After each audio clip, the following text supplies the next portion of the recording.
Labadiena, mėly TV6 televizijos žiūrovai, labadiena, mėly krepšinio sirgaliai, Open Smart Way, moterų Lietuvos krepšinio lygos savaitės rungtynės, 20 klaidų, taip pat ne tas rodiklis, kuriuo džiaugtis galėtų Aigars Nerips, komandos vyriausiasis treneris. Laimijos metimas nepriklauso.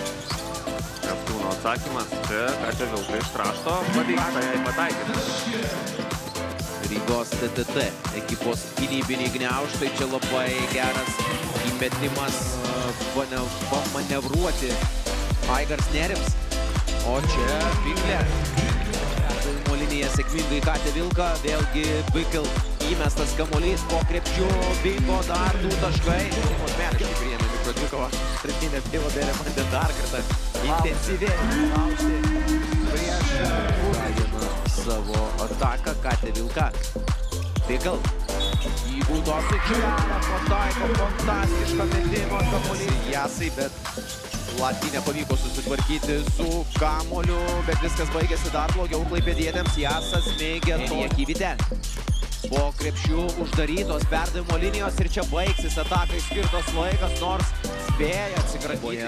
Vanesa Jasa, Katė Vilka užatakuoja, dabar Enija vyks nepelno 2 taškų. Didelis pagirimas ir Lietuvos klubų organizacijoms, kad žaidėja renkasi nesupriaustas atžų ataka.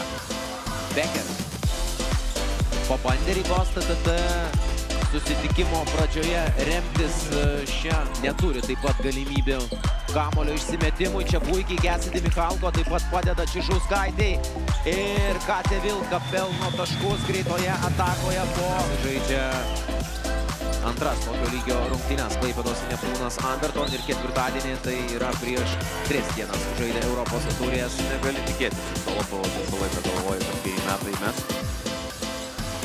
Na, čia nuo lentos Rygos TTT po didžio Perdavimų milisekundę Gokšaitė ir ten jau Bikl nebebuvo tokia laisva. O čia iš toli rodo, kad gali. Jeigu anksčiau šiek tiek galbūt ir vertė stebėtis, tai dabar jau po truputį priprantam prie to, ką siūlo Bikl. Čia jau koks perdavimas per pusę aikštės komandos deficitą.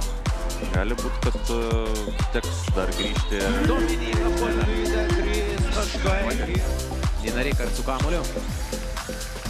Ir deda jį ant parketo, tai yra viskas, ką mes matėme šiandien aikštelėje rungtynių metu 85-72.